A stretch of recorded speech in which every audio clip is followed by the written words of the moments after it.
4장으로 되어져 있는 짧은 책인데 이 눕기의 배경이 오늘 보시는 것처럼 1절에 사사들이 치리하던 때를 배경으로 하고 있습니다. 우리가 어제까지 사사기를 보시면서 사사기가 얼마나 하나님 앞에 불순종하고 하나님이 신실하게 그들에게 약속의 땅을 주셔서 그 땅에서 복된 인생을 살게 하셨음에도 그들은 하나님을 늘 불순종해서 그 불순종하는 것의 특징이 뭐냐?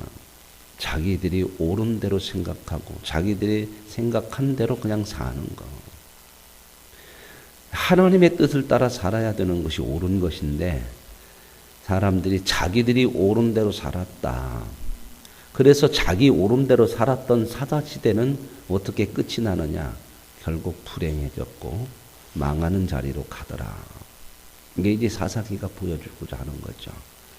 그러면 이스라엘 백성들은 이러한 잘못된 자기 옳은 대로 행해서 망하는 자리에 가서 끝이 나느냐? 그렇지 않다고 하는 거죠. 하나님께서 그들을 포기하지 않으시고 버리지 않으시고 끝까지 붙들어서 하나님의 백성으로 만들어 내신다고 하는 그러한 하나님의 신실하심이 있다고 하는 것을 보여주는 겁니다. 그러한 희망적인 내용들을 보여주는 것이 바로 룻기서입니다. 사사기는 참 비참하게 끝이 나죠. 이스라엘 백성들에게 참 그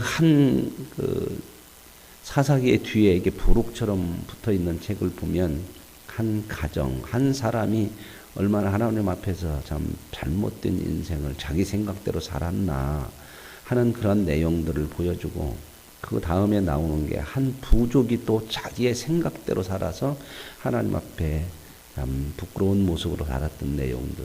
그리고 뒤에 끝부분은 온 민족 전체가 자기들의 옳은 생각대로 살았더니 하나님 앞에 부끄럽고 망할 지경에 이르는 그런 비참한 일들을 당했다고 하는 것을 사사기 끝부분을 통해서 우리가 보셨습니다. 그런데 이제 이 같은 사사시대에 오늘 룻기를 통하여서 하나님께서는 희망적인 메시지를 주시는 거죠. 인간의 그러한 불순종과 인간의 하나님을 향한 거역, 반항 이런 걸 통해서 심판과 멸망을 받아야 할 그런 인간이지만 하나님께서는 그들에게 은혜와 사랑을 베푸신다고 하는 것들을 오늘 보시게 되는 겁니다. 그런데 기가 막힌 일이 뭐냐면 이 룻기서라고 하는 책의 이름이 룻이라고 하는 여인의 이름을 따서 지었거든요. 그런데 이 룻이라고 하는 여인은 참 어떤 여인이냐면 이스라엘 백성이 아니라고 하는 거죠. 이방 여인이라고 하는 사실을 말씀하고 있습니다. 이스라엘 백성들이 그들의 자신, 이방 백성들이 그 이스라엘 백성들이 어떤 자격이나 조건으로서 하나님 앞에 은혜와 하나님 앞에 복을 누리는 것이 아니라 이 여인들이 이방 여인을 통해서 하나님께서 새로운 희망의 메시지를 주시고 있다고 하는 것, 즉 하나님의 은혜로 밖에는 살 수 없음을 보여주는 내용이 바로 이 룻기서입니다. 이 룻기서를 통해서 이제 이 사사기 다음에 이어지는 이스라엘 백성들을 향한 하나님의 은혜를 다시 한번 보게 되겠습니다. 그래서 이 룻기서는 사사들이 치리하던 때 어두운 시대에 하나의 불빛을 보여주는 그러한 희망의 불빛을 보여주는 내용이라고 볼 수 있습니다. 그런 말들이 있습니다. 천년의 어두움도 한 자루의 촛불이면 밝혀진다. 아무리 시대가 어두워도 빛이 있으면 소망이 있는 겁니다. 오늘 하나님께서 이 룻이라고 하는 이방 여인을 통해서 사사시대의 어두운 그 시대를 새로운 소망으로 밝혀주는 하나님의 은혜의 손길을 볼 수 있기를 원합니다. 1절에 사사들이 치리하던 때에 그 땅에 흉년이 들었습니다. 유다 베들레헴에 한 사람이 있었는데 그는 아내와 아들 둘을 데리고 이제 베들레헴에서 모압 지방이라고 하는 이방 나라로 건너가게 됩니다. 왜 건너가게 됐느냐 하는 이야기는 없습니다. 물론 흉년이 들어서 먹고 살기가 어려워서 건너갔는지 아니면 여기 21절에 나오는 것처럼 이런 내용이 나와요. 1장 21절. 내가 풍족하게 나갔더니 여호와께서 내게 비어 돌아오게 하셨느니라. 이게 뭔 장사를 하러 갔는지 풍족하게 나갔대요. 그러니까 이 풍족하다는 것이 물질적으로 풍족한 것인지 아니면 남편과 아들들이 있어서 같이 나갔는데 넉넉한 그런 참 평화롭고 그런 가정이었는데 다 죽었죠, 남자들은. 그래서 비어서 돌아왔다는 얘기인지 아니면 좀 부자로 본 사업을 하러 갔는데 망하고 돌아왔다든지 어찌됐든 하여튼 이유야 어떨지 모르지만 이제 이방 나라로 갔습니다. 이 두 사람이 이제 엘리멜렉이라고 하는 사람, 이 사람이 아들 둘 그리고 자기 부인 이렇게 데리고 모압이라고는 이방 지역으로 갔는데 이 사람이 어느 나라 출신, 어디 지파 출신이에요? 어디 지파요? 유다 지파죠, 유다 지파. 베들레헴은 지명이고 유다 지파죠, 유다 지파. 자, 그런데 여기 보세요. 이 유다 지파를 통해서 메시아가 와요. 그러죠? 근데 이스라엘 백성들이 희망이 없어, 하나님 앞에. 누가 대를 이어가? 근데 하나님이 이 창세기에 보면 야곱이 12아들을 죽기 전에 축복할 때에 영원히 홀이 내게서 끊어지지 않는다. 왕위가 내게서 나올 것이다 하는 그런 축복이 이어지거든요. 그래서 바로 그 유다 지파를 통해서 하나님께서 그 역사를 이루어 가시는 내용들을 여기서도 보여주죠. 그런데요, 이 유다 지파에 위기가 왔죠. 그죠? 그 이어가야 될 백성 중에서 이제 자식도 죽고 남편도 죽었어. 대를 이어갈 수 없는 상황이 왔죠. 그 다음에 말씀을 좀 보시겠습니다. 그래서 이제 그 남자의 이름이 엘리멜렉이고 그 아내가 나홈이요. 그 다음에 말론과 기론이라고 하는 두 아들이 있었다. 그는 유다 베들레헴 에브라 사람이더라. 유다 출신이죠. 나오미의 남편 엘리멜렉이 죽고 나오미와 그의 두 아들이 남았는데 그들은 모압 여자 중에서 그들의 아내를 맞이하였고 하나의 이름은 오르바요 하나의 이름은 롯이더라. 이게 남편 죽고 나서 이제 자녀들을 장가를 보냈는데 거기서 이제 이방 여자인 모압 여자 둘 오르바라고 하는 여자와 누시라고 하는 여자와 이제 결혼을 하고 그렇게 해서 거기 한 얼마쯤 살았다고 그래요? 10년쯤 살았습니다. 10년쯤 살다가 어떻게 집안이 참 이상한 집안인지 어쩐지 불행이 닥쳐서 두 아들도 죽었어요. 근데 이 두 아들이 죽었는데 자식도 안 낳네. 그죠? 보니까 자식이 없어요. 그죠? 자식이 없어서 이제 남자는 다 죽었어. 근데 누구만 남았어요? 여자 셋만 남았어요. 여기는 이제 쌍과부집이 아니고 삼과부집이에요. 삼과부집. 이게 셋이나 이게 여자들만 남았어. 그것도 어디 땅에? 이방 땅이에요. 이 당시 여자들만 남는 거, 남자 없이 산다고 하는 것은 생이 끝나는 거예요. 보호받을 길이 없어요. 남성 중심의 가부장적인 사회이기 때문에 보호받을 길이 없어요. 그래서 언제나 성경은 이렇게 과부와 고아를 돌봐라. 왜? 전혀 보호받을 수. 이 세 여인, 그것도 이방 땅에서 참 비참하겠죠. 그렇죠. 그러고 있는 이런 상황에서 6절에 보면 그 여인이 모압 지방에서 그 여인은 누굴까요? 나홈이죠. 그 여인이 모압 지방에서 여호와께서 자기 백성을 돌보사 그들에게 양식을 주셨다 함을 듣고 흉년 들었었는데 이제 그쪽에 이제 좀 괜찮아졌다. 풍년도 되고 이제 먹고 살만한 흉년이 지나갔다는 소리를 듣고 며느리와 함께 우리가 고향으로 우리나라로 고국 땅으로 가자. 그리고 이제 돌아오려고 며느리한테 얘기를 하죠. 길을 가다가 처음에는 이제 7절에 보세요. 있던 곳에서 나오고 두 며느리도 그와 함께하여 유다 땅으로 돌아오려고 길을 가다가 처음에는 같이 오려고는 생각했던 것 같아요. 근데 8절에 나오미가 가다가 생각하니까 아이고 참 내가 이 두 며느리 데리고 가는 것이 이거 옳지 않은 것 같아요. 데리고 가서 어떻게 하겠어요? 그러니 너희들은 여기 남아서 재혼해서 살아라. 이제 그런 마음을 가지고 이제 그들에게 따라오지 말라고 얘기를 하죠. 그러면서 여기서 좋은 남편 만나서 그렇게 보호받고 살으라고 하죠. 그랬더니 처음에는 두 며느리가 끝까지 가겠다고 하는데 나중에 시어머니가 말리는 바람에 오르반은 그냥 남겠다고 그러고, 근데 나오면 이 룻은 끝까지 어머니를 따르겠다고 하죠. 근데 이제 13절에 보면 이런 말씀이 있어요. 너희가 어찌 그들이 잘하기를 기다리겠으며 어찌 남편 없이 지내겠다고 결심하느냐. 내 딸들아 그렇지 아니하니라. 여호와의 손이 나를 치셨으므로 나는 너희로 말미암아 더욱 마음이 아프도다. 자, 이렇게 해서 남편 죽고 아들 다 죽고 이렇게 한 것이 이 나오미에게는 하나님께서 치신 벌이라고 생각을 해요. 근데 우리가 보통 그렇게 생각을 해요. 신앙생활할 때. 뭐 어려움이 오면 하나님께서 내가 뭐 잘못해갖고 나를 치셨나? 하나님이 나를 벌 주셨나? 뭐 이런 생각을 참 많이 하죠.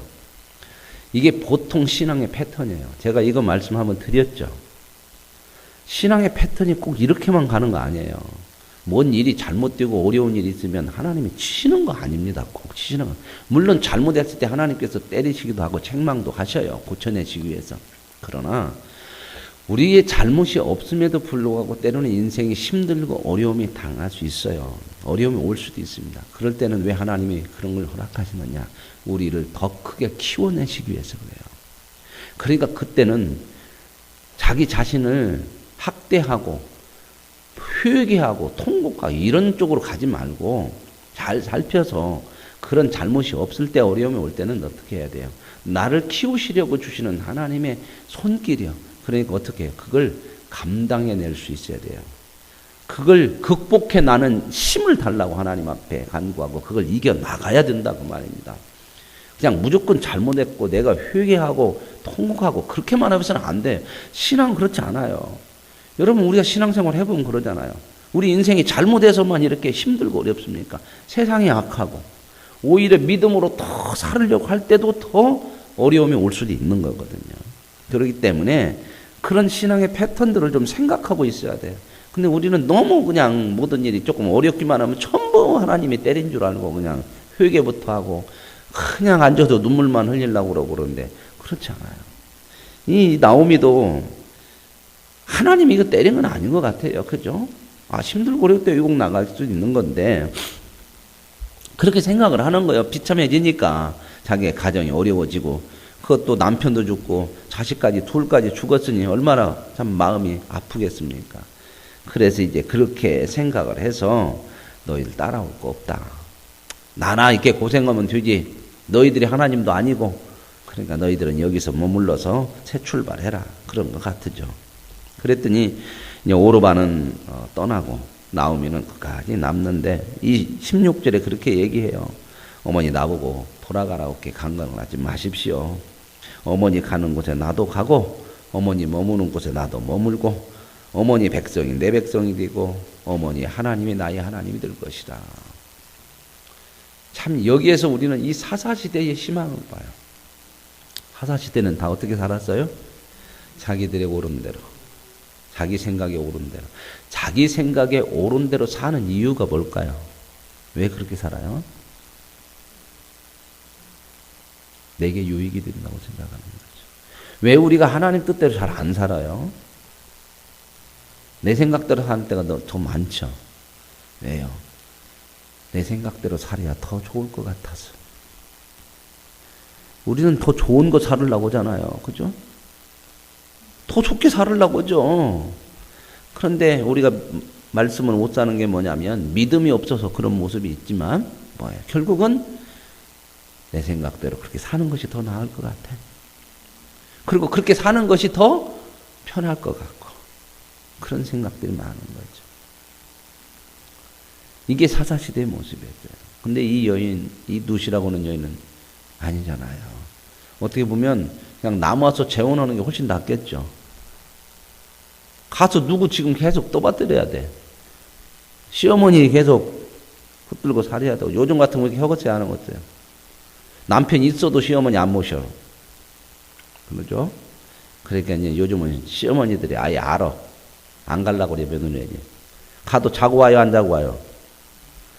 말은 그러지, 아이고, 어머니 주무시고 가세요. 근데 눈치가 있는 시어머니들은 빨리 오신대요. 눈치가 없는 시어머니들은 며칠 있어. 그럼 그다음부터 어떻게 해요? 그다음부터 눈빛이 달라져. 오는 거 좋아하질 않아. 가더라도 빨리 오셔. 오래 계시지 말고. 물론 다 그런 건 아니겠지만 그런다고 그래요. 며느리들이 좋아하진 않아. 그렇지, 우리도 그러죠. 불편하지. 누가 오는 것은 편한데, 친정엄마가 오는 것은 낫은데, 시어머니가 오는 것은 다 불편해, 다 불편해. 그런데 이 여인이 얼마나 그러겠어요. 그런데 이 여인이 보세요. 자기 생각이 옳은 대로가 아니죠. 이런 희망적인 걸 보여주는 거예요. 근데 이게 누구를 통해서 보여줘? 이방 여인을 통해서. 이게 뭐예요? 하나님의 은혜라는 거예요. 여러분, 시대가 어둡더라도 하나님의 은혜는 한 번도 거두어진 적이 없는 줄로 믿으시길 바랍니다. 그 은혜로 사는 거예요. 뭐 대통령 탄핵되고 구속되고 뭐 당연한 결과다 막 이런 얘기 하지만 또 같은 뭐 우리나라 같은 사람이잖아요. 그것도 우리나라를 대표하는 그런 국민의 손으로 뽑은 어찌됐든 대통령이고 마음 아프죠. 참 슬프기도 하고 마음이 아프기도 하고 그러나 하나님께서 이런 일을 통해서 더 큰 은혜의 손길이 있음을 우리는 믿고 바라보게 될 줄로 믿습니다. 그래서 이제 나는 어머니가 죽는 곳에서 나도 죽고 거기 묻혀서 내가 죽는 일 외에는 떠나지 않겠다. 아, 참 멋진 얘기죠, 그죠? 자기의 유익을 위해서 사는 사람인데 생명을 내놓고 어머니를 따르겠다. 이제 이러한 여인들을 하나님께서 쓰셔요. 하나님께서 이 여인을 부르신 거죠. 그래서 이 여인이 바로 대가 끊기게 되는 이 집안에 보아스라고는 남자를 만나서 결국은 대를 이어가는데 그 보아스가 바로 누구예요? 다윗의 그 조상이 돼요. 이방 여인을 통해서 이 땅에 올 메시아를 이어가는 족보에 하나님이 쓰시고 있다. 이게 보여. 유다 지파가 특별해서가 아니라, 그죠? 유다 지파 속에서 메시아가 오지만 특별해서가 아니죠. 그 메시아의 후손을 누가 이어가요? 룻이라고는 이방 여인. 그래서 마태복음 1장에 아브라함과 다윗의 자손 예수 그리스도의 세계를 하면서 룻이라고는 여자가 나와요. 보아스는 누구를 낳고 이렇게 해야 되는데 보아스는 룻에게서 낳고 이렇게 얘기해요. 그래서 이제 결국 목 안 가겠다고 그러니까 또 어머니 입장으로는 그렇게 안 가겠다고 하니까 또 가는 것도 좋죠, 그죠? 하나라도 더 같이 있으면 마음 위로라 되고 가라고는 했지만 그래서 이제 와요, 돌아오죠. 돌아왔더니 이제 온 성읍이 베들레헴으로 고향으로 돌아왔더니 그들로 말미암아 떠들며 이르기를 이가 나오미냐. 그러니까 나오미야 이 집안이 괜찮은 집안 같아요. 그러죠? 그 동네 갔다가 들어올 때 아이고 그냥 사람들이 다 알아. 한 10년 정도 했는데 뭐 별로 안 괜찮은 집안 같은 건 누가 들어왔나 나갔나 그러지 않겠습니까? 근데 온 성이 다 떠들썩했대. 그래서 이제 돌아와가지고, 이거 나오미 왔다고 그러니까, 이 나오미가 뭐라고 그냥, 나를 나오미라고 부르지 말아라. 앞으로 말하라 부르라. 나오미라고는 뜻은 사랑스러운 여자 그런 뜻이거든요. 근데 말하라고 하는 것은 어서 많이 들어봤죠. 마라. 예, 쓴물. 그렇죠. 출애굽에서 이스라엘 백성들이 목이 말라가지고 하나님 앞에 물 달라고 막 그랬는데, 물이 없어서 원망하는데 보니까 물이 있어요. 그래서 그 물을 먹으려고 했더니 너무 써서 소금물이라 도저히 먹을 수가 없어서 그래 원망하고 불평할 때 하나님 모세를 통해서 나뭇가지 하나 던져라. 던져서 그 쓴 물이 단물이 돼서 멋있죠. 그게 이제 마라라고는 이 단어의 의미가 쓰다. 그러니까 나오미가 자기의 이름을 바꿔서 얘기를 하는 거야. 내 인생은 이제 고통이다. 사랑스러운 여자가 아니고 내 인생은 망한 인생이다. 쓴 인생이다. 고달픈 인생이다. 이제 그렇게 얘기를 해요. 누가 그렇게 했대요? 전능자가 나를 그렇게 했대. 왜요? 내가 뭔가 잘못하고 죄져서. 하나님께서 죄져서 잘못해서가 아니라 쓰시는 과정인 줄로 믿습니다. 우리 꼭 그렇게만 생각하면 안 돼요. 그래서 이제 내가 풍족하게 나갔는데 하나님이 나를 비어서 돌아오게, 물론 비어서 돌아오게 하지만 그 빈 것 중에서 하나님이 채우실 것이 있는 줄로 믿습니다. 여러분, 우리는 꼭 비는 것만 생각하는데 비는 것만 생각하지 말고 하나님께서 비어서 더 좋은 것 채우시는 것을 볼 수 있는 믿음이 있어야 돼요. 그러니까 내게서 뭔가 이렇게 없어지고 어려운 일이 있고 이것으로 인생 끝나는 게 아니에요. 저와 여러분이 하나님에 의해서 구원받은 인생이 됐다고 하는 것은 절대 손해나는 인생은 앞으로 아니다. 믿으십니까? 비어지고 괴로운 일이 있고 어려운 일이 있더라도 그걸 통해서도 합력하여 선이 되게 하시고 더 좋은 것으로 채워가시고 더 복되게 만들어 가시는 하나님의 은혜가 있는 복 있는 인생인 줄로 믿습니다. 이게 믿음의 삶이에요. 이게 그렇게 믿자가 아니라 하나님께서 그렇게 만들어 내십니다. 그래서 이제 이 나오미와 룻이 돌아왔는데 그때가 마침 보리를 추수하는 그런 추수 때더라. 그래서 이제 돌아왔는데 2장의 1절에 시작하자마자 보아스라고 하는 사람 이름이 나와요. 그러죠? 뭐가 낌새가 조금 이상하죠? 보아스가 갑자기 나와. 근데 이게 누구냐? 남편 엘리멜렉, 나오미의 남편 엘리멜렉의 친척이에요. 친척. 유력한 자라 그 말은 부자였다 그 말입니다.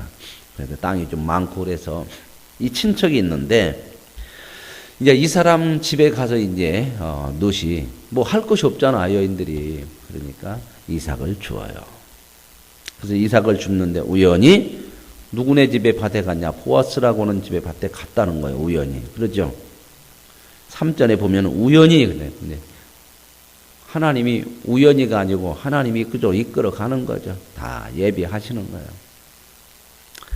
그래서 가가지고 이제 죽고 있는데 그때 마침 또 보아스가 그 밭에 와가지고 그 여인을 보고 저 여자 누구냐 그랬더니 아 나오미의 며느리인데 이렇게 벌써 소문이 다 났죠. 성에 보아스도 알고 있잖아요. 그래서 너 그러면 여기서 딴 데 가지 말고 여기서 주워라.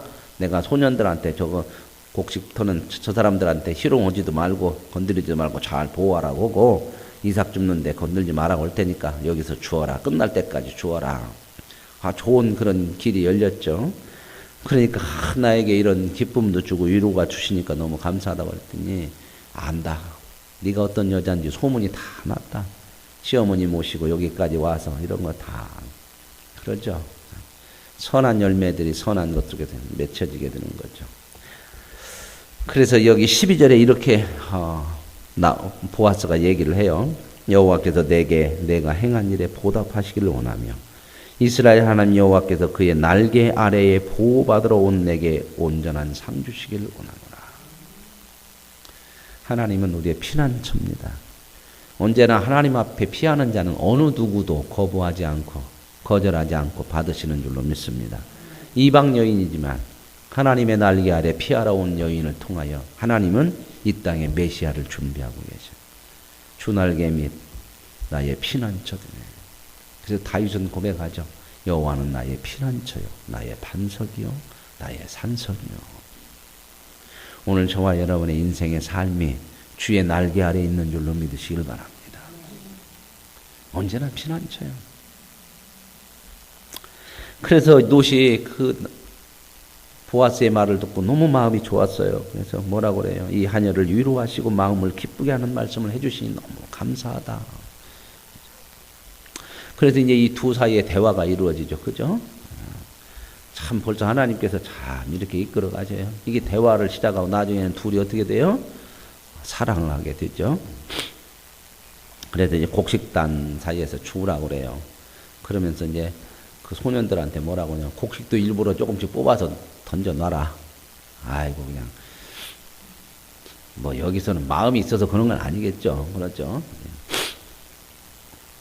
그래서 놋이 많이 주었어요. 17절에 보면은 저녁까지 주었는데 한 에바쯤 주었대요. 한 에바 정도는 얼마 정도 되냐면 한 15kg 정도 돼요. 15kg 정도는 상당히 주운 거죠. 그렇죠. 떨어가지고 15kg 딱 주워가지고 이제 집에 왔어요. 그래갖고 시어머니한테 또 볶음국식 같은 거 음식 준 것도 좀 남겨갖고 오고, 옛날에 그리고 그렇게 어머니들이 어디 잔치집 갔다 오면 싸갖고 오죠. 그죠? 참 그래서 잔치집 갔다 오는 엄마를 그렇게 기다리던 때가 저도 있었던 것 같아.